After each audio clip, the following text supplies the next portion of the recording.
Od ponad 40 lat jedna z najchętniej wybieranych limuzyn od Toyoty, jedna z najlepiej sprzedających się także limuzyn w Stanach Zjednoczonych, ponad 21 milionów egzemplarzy sprzedanych na całym świecie, z czego praktycznie 9 generacji, a dostępne 2 generacje w Europie. Czy najnowsza Toyota Camry po delikatnych zmianach, jeśli chodzi o napęd oraz, co ważne, stylistykę, będzie nadal tak samo świetnym hitem? Zapraszam Was do testu najnowszej, 9. generacji Toyoty Camry z najnowszym układem hybrydowym.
No dobrze, drogi widzu, ale zanim przejdziemy do tej elitarnej, najnowszej generacji Camry, nie zapomnij dołączyć, mój drogi, do subskrybentów kanału Motookiem, bo to dzięki Twojej subskrypcji my możemy także nagrywać te materiały i pokazywać Wam jeszcze bardziej ciekawy świat motoryzacji, taką jak Ty właśnie masz ochotę zobaczyć na naszym kanale, więc co? Dzięki, że dołączyłeś do subskrybentów, na pewno się nie zawiedziesz, a my już przechodzimy sobie do tej elitarnej, najnowszej generacji Camry. Tak, moi drodzy, nie przysłyszeliście się, prawie 21 milionów sprzedanych egzemplarzy, praktycznie w większości oczywiście w Stanach, bo Camry tam jest najbardziej popularne. Poza Europą dosyć długo ten samochód był niedostępny. Dopiero ostatnia generacja, która jest jeszcze, powiedzmy, aktualnie dostępna, można było ją zamówić właśnie na europejskim rynku. Bardzo fajnie ten samochód się także przyjął. Co najważniejsze, Toyota przychodzi z najnowszą możliwą generacją samochodu, który był dosyć mocno uwielbiany także w Europie i dosyć często także importowany właśnie zza wielkiej wody, bo Camry była czymś bardziej luksusowym, była czymś większym niż było dostępne właśnie w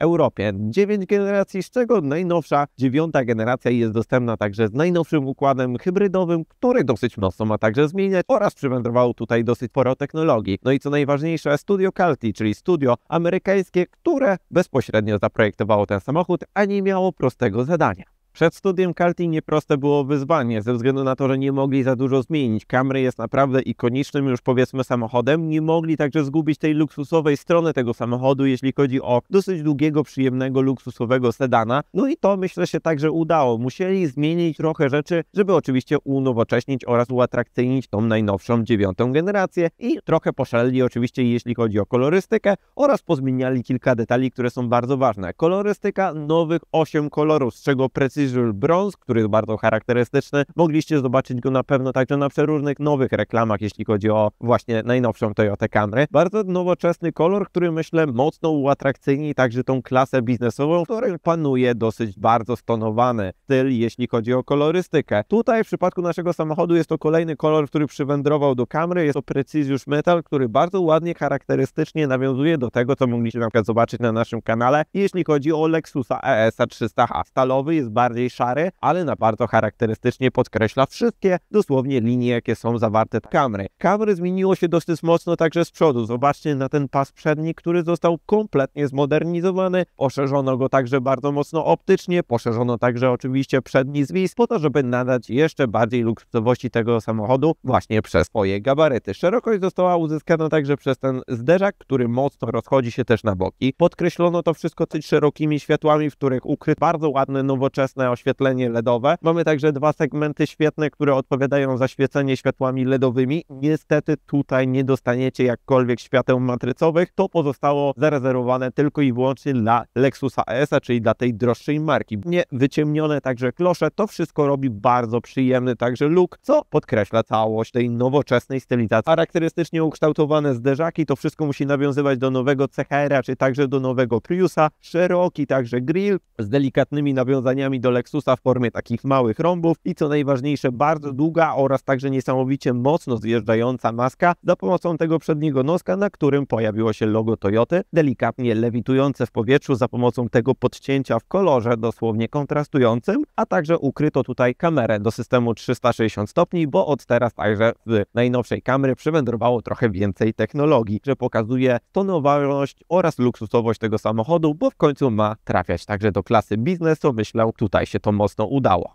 Camry to oczywiście trochę tak jak Lexus, niewielkie wielkości obręcze, dosyć prosty wzór, ale to wszystko ma taki swój smak oraz elegancję. 18-calowe koło, które nie jest w dzisiejszych standardach dosyć dużym kołem, ale naprawdę ładnie wyglądające. Prosty, 5-ramienny wzór, w środku polakierowany na czarno oraz także wszystkie ranty zostały mocno wysrebrzone za pomocą tego polerowanego rantu. To wszystko bardzo ładnie i charakterystycznie wygląda oraz jest połączone z większym komfortem, bo w końcu w tym samochodzie macie mieć na jak najwyższy możliwy dostępny komfort, jak to w przypadku Toyoty bywa. 235 o profilu 45, opony jest dosyć sporo, dzięki czemu także to zawieszenie zbiera odpowiednio nierówności, bo z przodu macie kolumnę McPhersona, a z tyłu bardziej zaawansowane zawieszenie właśnie oparte na zasadzie wielowahacza, czyli zawieszenie typu multilink. Do tego dosyć sporej wielkości tarcze, chociaż oczywiście tutaj w większości układ hybrydowy odzyskuje energię, dzięki czemu ten samochód dosyć szybko się zatrzymuje. Do tego dosyć dobra zimowa opona typu Yokohama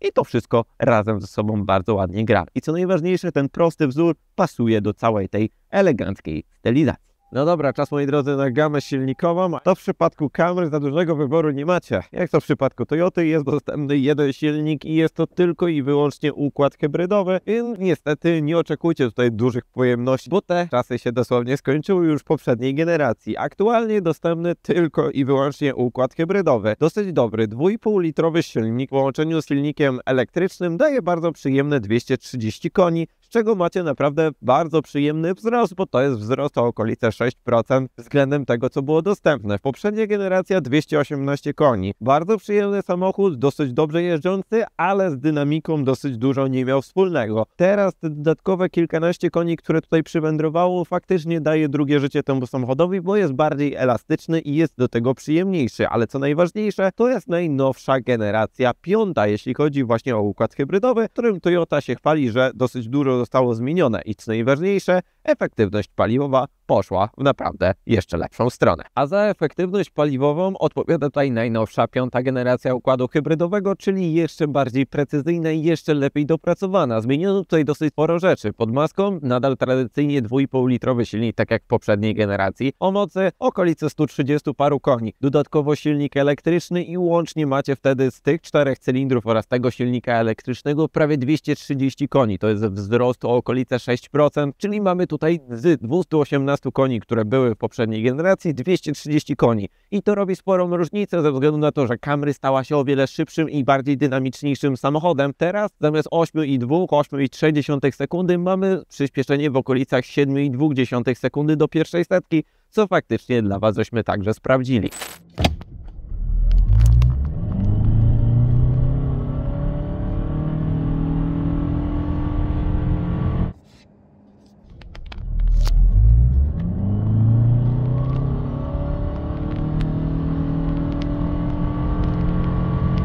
Ale co najważniejsze, zmiany w tym układzie hybrydowym są bardzo ważne i trzeba na pewno o nich wspomnieć. 5. generacja jest dosyć mocno rewolucyjna ze względu na to, że tutaj zmieniono środek, jeśli chodzi o sam silnik. Zaoszczędzono okolice 7,7 kg masy, jeśli chodzi o silnik oraz także komponenty układu hybrydowego, dzięki czemu mamy także mniejszą masę wirującą oraz efektywność paliwowa powinna być też lepsza. Cały silnik oraz cały układ hybrydowy jeszcze został bardziej zminiaturyzowany, co faktycznie widać pod tą maską, bo jest więcej trochę przestrzeni niż było wcześniej dostępne. Oczywiście 4 cylindry, przyjemna praca, bo została także przeprogramowana cała skrzynia biegów oraz mamy także nowsze oprogramowanie, jeśli chodzi o konwerter, czyli całe PCU zarządzające silnikiem elektrycznym, który teraz jest mocniejszy troszeczkę oraz bardziej efektywny i daje Wam tu możliwość częstszej jazdy i częstszego utrzymywania właśnie prędkości za pomocą silnika elektrycznego, ale do tego wszystkiego została tutaj dołączona nowa bateria, litowo-jonowa, bipolarna bateria, która jest już stosowana wykorzystywana także w innych układach hybrydowych Toyoty. Dzięki tej baterii faktycznie efektywność oddawania oraz przyjmowania energii na przykład z rekuperacji bądź napędzania właśnie za pomocą tego silnika elektrycznego jest o wiele lepsza. Rozmiary mniejsze, kultura pracy jest lepsza oraz sama ta jednostka została bardziej dopracowana, co faktycznie czuć, bo w większości podczas jazdy efekty spalania są o wiele lepsze. 4,8 litra przy najnowszej normie Euro 6.2 AP,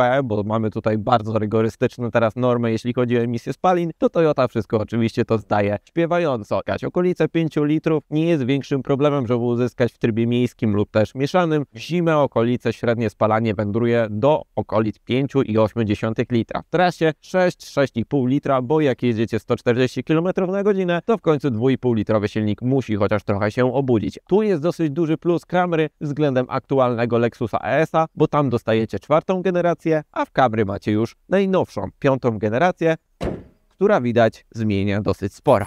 Wyrafinowana i elegancka, taka musiała zostać Camry, bo w końcu jest to bardzo fajny, luksusowy sedan, który nie zmienia się charakterystycznie od lat i jest tą klasyką. Nie zmieniono tutaj praktycznie za dużo, ze względu na to, że sama długość nadwozia pozostała powiedzmy prawie bez zmian, 4,92 m. Najnowsza Camry jest o 5 cm krótsza od tradycyjnego Lexusa ES-a, tutaj na dosyć spory rozstaw osi, prawie 2,8 m, co pozwoliło także sporo miejsca wygospodarować oczywiście także na tylnej kanapie, bo w końcu jest to Camry, która ma przewozić w jak najwyższym możliwym standardzie. Tylny rząd w Camry zawsze był do wożenia jakkolwiek ważniejszych osób. Przestrzeni jest tutaj naprawdę sporo. Widać tutaj rozstaw osi. Fotel teraz w tym momencie odsunął się prawie maksymalnie do tyłu i zobaczcie, ile jeszcze mam przestrzeni pomiędzy moimi kolanami a przednim fotelem. Nad głową w nadwozie typu limuzyna, która schodzi delikatnie oczywiście w dół. Nad głową nadal mam przestrzeni niesamowicie dużo. Do tego pojawiła się w najwyższej wersji uposażenia ta czarna podsufitka, która bardzo ładnie kontrastuje także z tym pięknym brązowym wnętrzem. Przestrzeni tu jest naprawdę sporo i co najważniejsze, kanapa jest też bardzo fajnie wyprofilowana, jest dosyć długie siedzisko i co najważniejsze, samą kanapą jesteście w stanie też sterować. 2 porty USB-C oraz 2 kratki nawiewu. Robi to bardzo fajne wrażenie. Otwierając sobie podłokietnik na środku będziecie w stanie sterować tym samochodem w pełni, ze względu na to, że wersja Executive posiada właśnie wszystko ukryte, jeśli chodzi o tylny panel.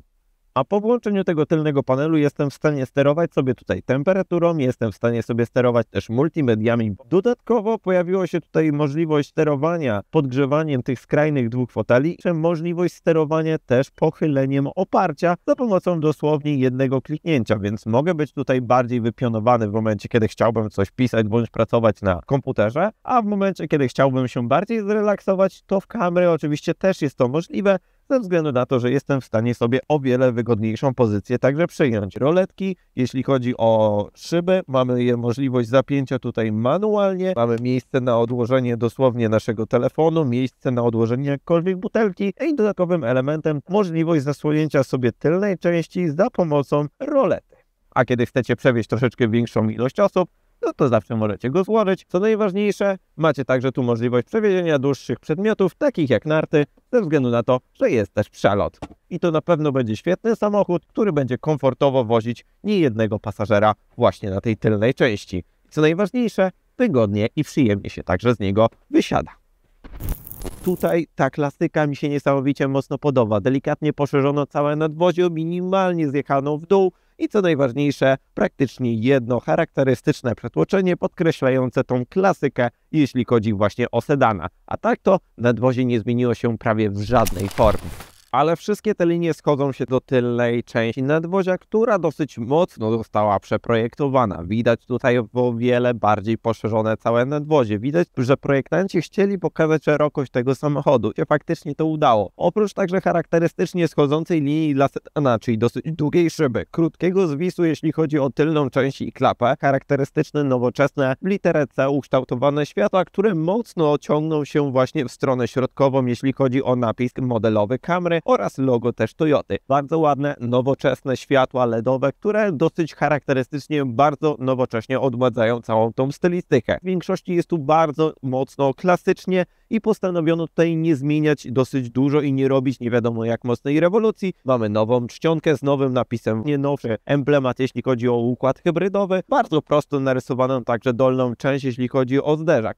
A bagażnik, jak to w przypadku całej tej platformy, jest dosyć charakterystycznie otwierany. A że jako miałem dostęp wcześniej do Lexusa ES-a, to dosyć dobrze wiem, gdzie jesteśmy w stanie otworzyć ten bagażnik, bo dla niektórych może nie będzie to takie oczywiste. W samym środku mamy zlokalizowane dwie kamery, jeśli chodzi o system 360 stopni, kamerę cofania oraz dodatkową kamerę do wirtualnego lusterka, gdzie znajduje się możliwość otwierania. Niestety nie otworzycie go nogą, jakkolwiek gestem stopy. Przycisk znajduje się blisko prawej lampy i na to trzeba zwrócić uwagę, bo nie jest to dosyć mocno intuicyjne na samym początku. 493 litry pojemności bagażnika to jest naprawdę ogromny bagażnik, jeśli chodzi o jakiekolwiek walory dzisiejszych, nawet powiedzmy SUV-ów. Ale jak to w przypadku sedana, tutaj ta pojemność jest dosyć mocno specyficzna ze względu na możliwości załadunkowe. Otwór, jeśli chodzi o załadunek, niestety nie jest zbytnio taki ustawny, jakkolwiek też nie jest, powiedzmy, szeroki. Trzeba tutaj dosyć specyficznie wkładać swoje przedmioty. Przestrzeni jest naprawdę dużo, pod podwójną podłogą też znajduje się na przykład koło dojazdowe i delikatna ilość przestrzeni. Pierwsza klapa nie jest w żadnej formie elektryczna, to pozostało tylko i wyłącznie dla Lexusa. I tak jak widzicie, niestety ramiona wchodzą dosyć mocno do wnętrza bagażnika, więc trzeba także zwrócić uwagę na to podczas pakowania, żeby na przykład nie zgnieść sobie niektórych elementów, jakie tutaj włożycie. Ta przestrzeń niestety nie jest w stanie się powiększyć. Jedyne co macie dostępne to jest przelot na narty na środku, ze względu na to, że wersja Executive ma dostępną z tyłu także kanapę elektrycznie regulowaną, która po prostu się nie składa. Haczyków nie uświadczycie za dużo. Mamy tutaj takie dwa dodatkowe haczyki, na których możecie rozwiesić sobie też siatkę i na przykład tutaj zamontować sobie trójkąt czy gaśnicę, które jak to w przypadku Toyoty i Lexusa zawsze nie mają jakiegokolwiek swojego miejsca. Bagażnik jest naprawdę duży, zmieści się do niego naprawdę sporo elementów, tylko niestety musicie pamiętać o tym,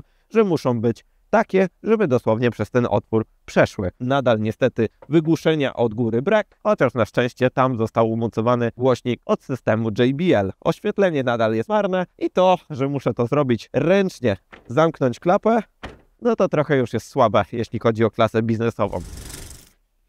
No i czas, moi drodzy, na przednią część, a tutaj warto wspomnieć o tym, że mamy też bardzo ładny kolor, co mogliście zauważyć już z tyłu, to z przodu ten kolor się pojawił. Teraz aktualnie w Camry macie dostępne 3 różne rodzaje skóry naturalnej, która jest w tym samochodzie, dostępny właśnie w takim jasnym, popielatym kolorze, macie także dostępny taki bardzo ładny brąz, albo oczywiście klasyczną czernię, ale to co najważniejsze w tym samochodzie to są fotele, które dosłownie zostały zaciągnięte z Lexusa właśnie ES-a. Po odpaleniu tego samochodu momentalnie automatycznie dostosowuje się do mnie. Ma zapisane w sobie oczywiście także pozycję kierownicy, jak i fotela. To mi się bardzo mocno podoba, bo to są elementy, które dają Wam bardzo fajną wygodę. I co najważniejsze, fotele też są naprawdę wygodne. Jak w przypadku Toyoty dosyć często nie jest to taki, powiedzmy, idealny standard, bo najczęściej są te fotele dosyć mocno krótkie i mało komfortowe. To tutaj się dosyć mocno postarali. Dosyć długie siedzisko, bardzo przyjemna skóra, perforowana ze względu na to, że jest to fotel trójstopniowo podgrzewany oraz trójstopniowo wentylowany, dosyć dobrze wykończony oraz co najważniejsze, ta skóra to jest jakościowa. Świetnie wyprofilowane fotele też są na górze, dosyć dobrze zacieśnione boczki i co najważniejsze, pełna elektryczna regulacja, dzięki której możecie dostosować fotel do siebie, czyli macie możliwość regulacji odcinka lędźwiowego oraz kilku płaszczyzn za pomocą elektryki. I także dosyć dobrze wyprofilowany całość, więc to daje także komfort na dłuższych trasach,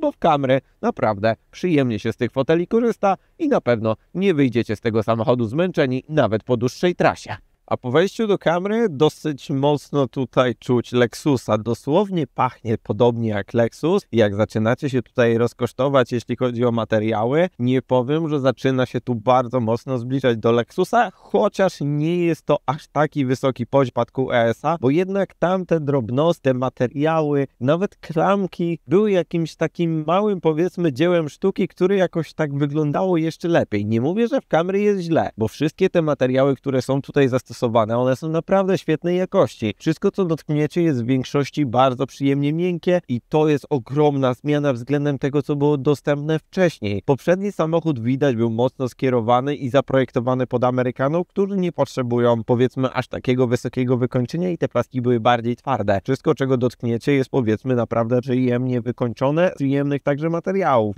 Tak jak widzicie ten kolor się także tutaj pojawił na desce rozdzielczej, do tego ten panel, który jest tutaj zastosowany po prawej prawej stronie z takim delikatnym ryflowaniem połączone z kratką nawiewu, wygląda to, powiem, naprawdę bardzo estetycznie, tutaj podkreślone jakimś delikatnym satynowym chromem, szkoda tylko, że niestety podświetlenia ambientowego tutaj nie ma zbytnio za dużo i wieczorem niestety to wnętrze jest trochę takie, powiedzmy, trochę ciemne. Zmieniono na pewno kierownicę. Kierownica jest teraz troszeczkę mniejsza, jest bardziej taka, jak znamy na przykład z najnowszego Priusa czy najnowszego CHR-a. Dosyć dobrze wykończona, przyjemnie wyprofilowana, co ważne, dwustopniowo także podgrzewana i automatycznie jest podgrzewana. Mamy tutaj taki charakterystyczny układ klawiszy jak w przypadku właśnie CHR-a, czyli po lewej stronie sterowanie komputerem pokładowym, sterowanie także multimediami za pomocą osobnego dosłownie klawisza, który niestety za pomocą wciśnięcia nie da się jakkolwiek wyciszyć audio. Po prawej stronie sterowanie całym nowym systemem IACC, czyli najnowszej generacji tempomatem aktywnym i to w zupełności tutaj wystarczy. Prosty, trójramienny wzór kierownicy, ale bardzo przyjemny, dający bardzo ładnie. Może nie tak ładnie jak w przypadku klasycznego wzoru lexusowego, także z tym bambusowym wykończeniem, ale tutaj też to robi przyjemne wrażenie. Na środku pojawił się także czujnik, który cały czas monitoruje wasz stan, jeśli chodzi o kierowcę, czy patrzycie na drogę. Jest to oczywiście system bezpieczeństwa. Patrząc przez szybę, także macie dosyć sporej wielkości ekran przezierny. Pojawił się tutaj head-up display, który ma naprawdę bardzo przyjemną funkcjonalność. Posiada także prędkość, utrzymywanie na pasie ruchu. Tam wszystkie informacje w większości są wyświetlane, za co ogromny plus dla właśnie Camry. Tutaj pojawił się także dosyć sporej wielkości nowy wyświetlacz. Tego nie było w Camry. 12,3 cala z całym systemem toyotowym, takim jak znamy z Corolli, takim jak znamy z LBX-a, czy jeszcze z paru innych modeli. Przyjemnie konfigurowalny, macie 3 plansze, które możecie sobie odpowiednio konfigurować po siebie, sobie uważacie, więc tutaj personalizacji jest dosyć sporo. Na środku deski rozdzielczej przywędrował nowy ekran, też dosyć duży, to jest 12 ponad cali nowego systemu Toyoty, który oczywiście jest taki sam jak w przypadku nowego Lexusa ES-a, bo jest to oczywiście ten system Link. Toyota Link, czy tam Lexus Link, to jest dosłownie identyczne. Przyjemnie się z tego korzysta, dosyć dużo funkcjonalności oczywiście także tutaj znajdziecie i co najważniejsze, macie także możliwość podejrzenia sobie informacji oraz także przepływu energii w układzie hybrydowym. To połączone jest także z systemem nagłośnienia JBL w najwyższej wersji Executive i tutaj niestety jest dosyć duże rozczarowanie, jak to w przypadku JBL-a, bo po prostu ten system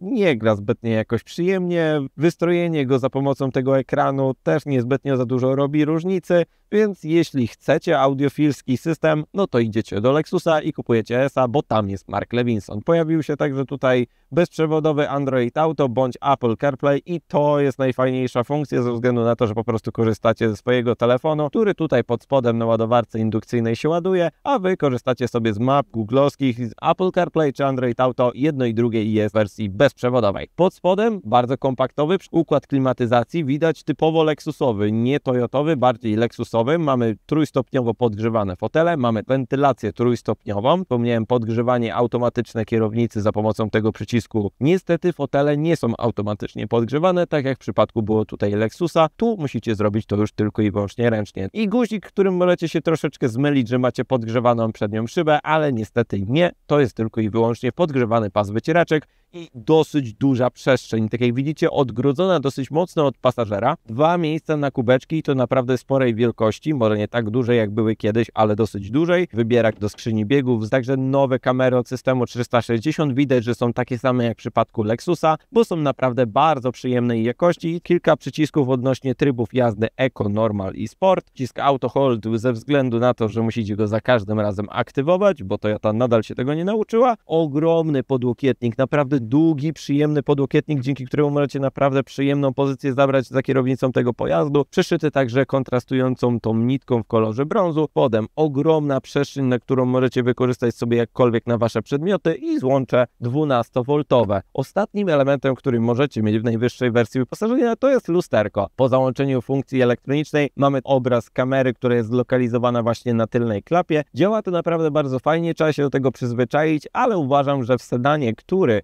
za dużo do końca nie widzicie przez tą tylną szybę, w szczególności jak jeszcze zasłonicie sobie na proletką właśnie tylną szybę, chociaż na szczęście, kiedy wrzucicie bieg wsteczny, ona automatycznie się także opuszcza, no to zawsze macie jakiś dodatkowy widok. Szerokokątna kamera, która polepsza widoczność, chociaż niestety w pewnych warunkach, ze względu na jej lokalizację dosyć nisko, powiedz w większości, gdzie montowane są takie systemy, niestety potrafią inne samochody oślepiać tą kamerę. Jak widzicie, umiejscowienie kamery w Camry niestety jest trochę w złym miejscu. Jeśli chodzi o większość samochodów, które mają to elektroniczne lusterko, kamera jest dosyć wysoko, najczęściej w okolicach tylnej szyby. Tutaj jest dosłownie nisko, na wysokości tablicy rejestracyjnej i bardzo często niestety pojawia się poblask od samochodów dosłownie jadących za nami. Nowe wnętrze kamery w końcu pokazało, że jest to klasa biznes i to nie taka tandetna klasa biznes, jak to było w przypadku poprzedniej generacji, tylko taka naprawdę zrobiona ze smakiem, która może już dosłownie, powiedzmy, delikatnie podgryzać niektórych klientów Lexusa. No dobra, na zewnątrz zmieniło się kilka drobnych rzeczy stylistycznych, ale czy zmieniło się coś pod kątem jazdy? No i powiem Wam szczerze powiedziawszy, że jest dosyć spora zmiana, ale na sam początek najgorszą zmianą jaka jest, to jest oczywiście upierdliwy system ISA, który trzeba za pomocą dosłownie ustawień komputera od razu wyklikać i od razu wyłączyć, bo dostaniecie inaczej szału, ze względu na to, że pika na wszystko, co jest dosłownie możliwe i na każdą możliwe przekroczenie prędkości, nawet o dosłownie drobne wartości. Ale tak to Camry jest niesamowicie przyjemnym samochodem. Pachnie tutaj dosłownie Lexusem, to tak samo dosłownie pod własnym tyłkiem czujecie, że jedziecie już powiedzmy bardziej Lexusem niż właśnie Toyotą. Dlaczego? Dlatego, że zawieszenie jest praktycznie identyczne. Mamy bardzo charakterystycznie to wszystko nastawione. Niewielkiego rozmiaru felga, połączone to wszystko jest z dosyć sporej jakości komfortem. I w tym samochodzie naprawdę można odpoczywać. Z tyłu wielowahacz, z przodu kolumna MacPhersona i działa to wręcz fenomenalnie. To jest jedna z nielicznych Toyot, której nie będę Wam podpowiadał, że jest bardzo charakterystycznie tak jak w Toyocie, czyli dosyć mocno twardo. Tutaj większość nierówności jest bardzo przyjemnie wybierana. Ten wielowahacz, także sama długość samochodu i ten rozstaw osi potęguje przyjemność oraz stabilność tego samochodu na wszystkich możliwych rodzajach dróg, co jest wręcz fenomenalne, bo po prostu ten samochód po prostu sobie płynie po drodze. I to jest najbardziej właśnie coś, co bardzo charakteryzuje właśnie Lexusy i tutaj niesamowicie jest po prostu podobnie. Układ kierowniczy, który jest tutaj połączony z tym wszystkim, też jest nastawiony bardziej na komfort niż na sport, ale jest taki bardziej powiedzmy Lexusowaty, ze względu na to, że wszelakie różnego rodzaju manewry po prostu są momentalnie przenoszone także na całe nadwozie, chociaż czujecie także gibkość tego całego nadwozia, że jest ono bardziej komfortowo i miękko nastawione, że te stabilizatory nie są aż tak mocno twarde, strojone, bo precyzji i na pewno tych precyzyjnych ruchów w manewrach awaryjnych nie będzie tu brakować, bo w końcu to jest powiedzmy bardziej Lexus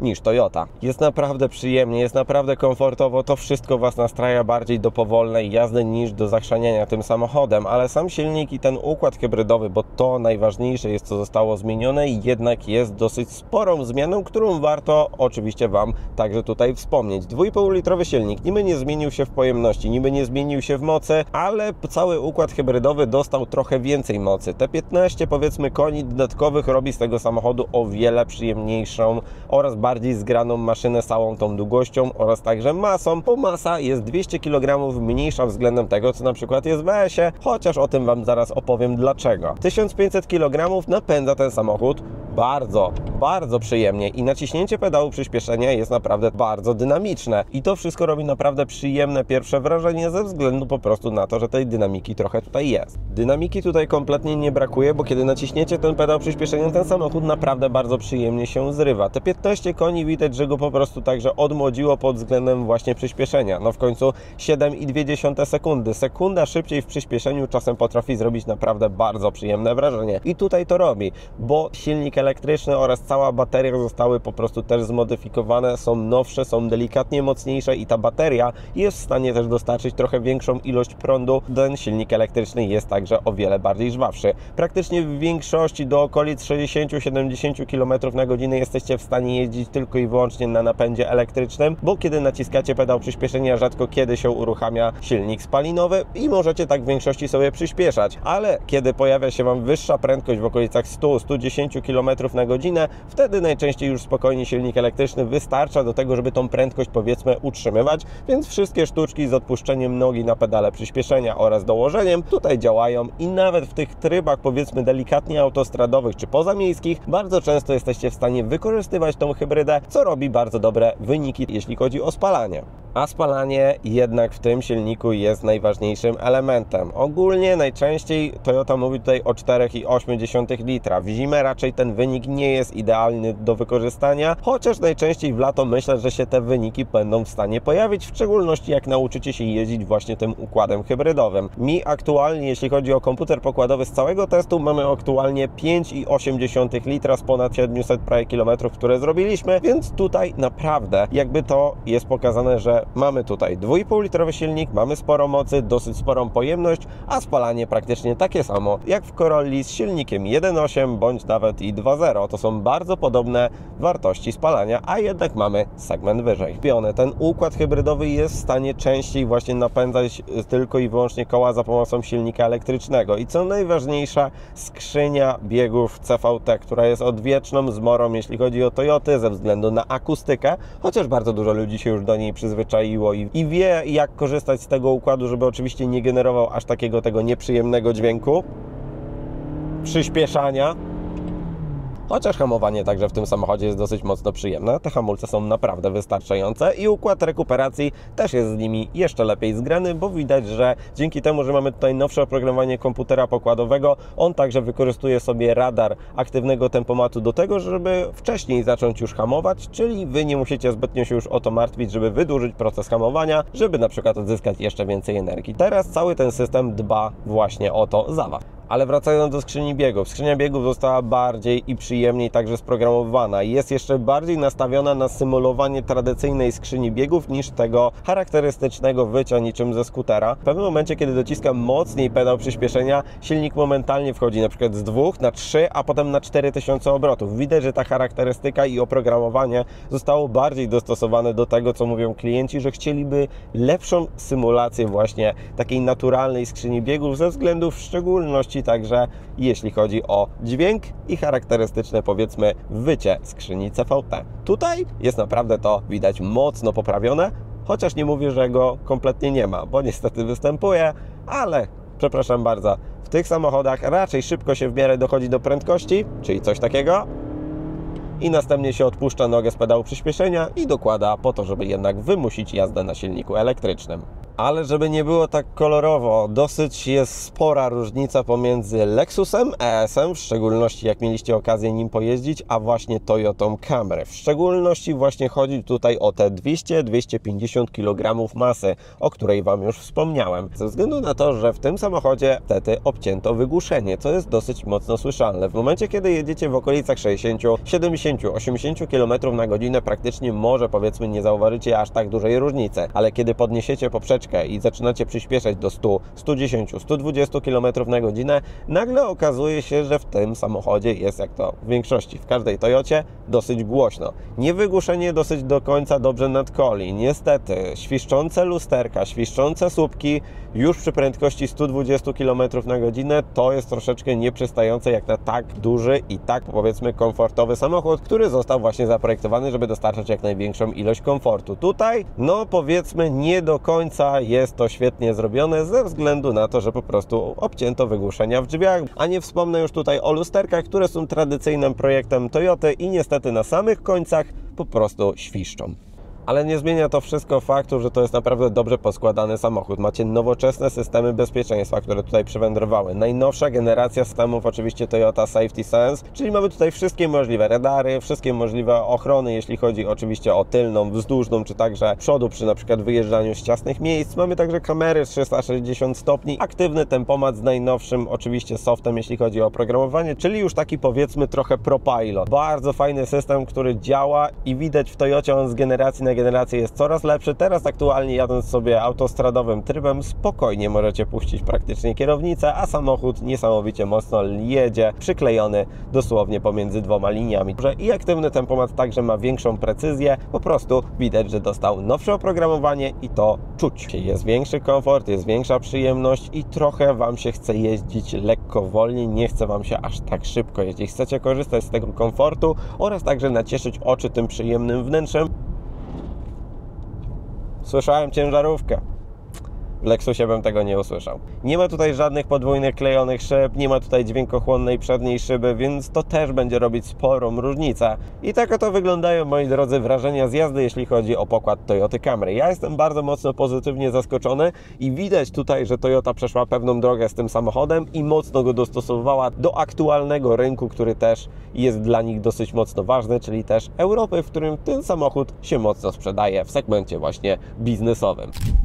Przyjemna jazda, moi drodzy, naprawdę komfortowa i powiedzmy luksusowa na to, co jest w stanie Wam dostarczyć Toyota, bo kiedy chcecie bardziej luksusowo, no to musicie udać się już po Lexusa. Cenowo też jest rozsądnie. Nasza wersja, którą testowaliśmy, kosztuje okolice 215 000 złotych. Bardziej podstawowe wersje zaczynają się od 173 000 złotych, co nie jest wygórowaną ceną jak za to, że dostajecie 5-metrowy, piękny krążownik Szans, który jest naprawdę wygodny, ma duży bagażnik i co najważniejsze, bardzo oszczędny układ hybrydowy i to mi się naprawdę bardzo mocno podoba. Toyota Camry przeszła delikatne zmiany, które naprawdę świetnie ją odmłodziły stylistycznie i co najważniejsze, w końcu poprawiono wnętrze, które uważam było sporą bolączką. Dodano także efektywność paliwową, jeśli chodzi o jeszcze polepszenie układu hybrydowego i naprawdę robi się to świetny samochód dla segmentu biznesowego, czy powiedzmy na przykład dla osób zajmujących się na przykład zawodowo taksówkarstwem ze względu na ilość przestrzeni z tyłu oraz także oszczędność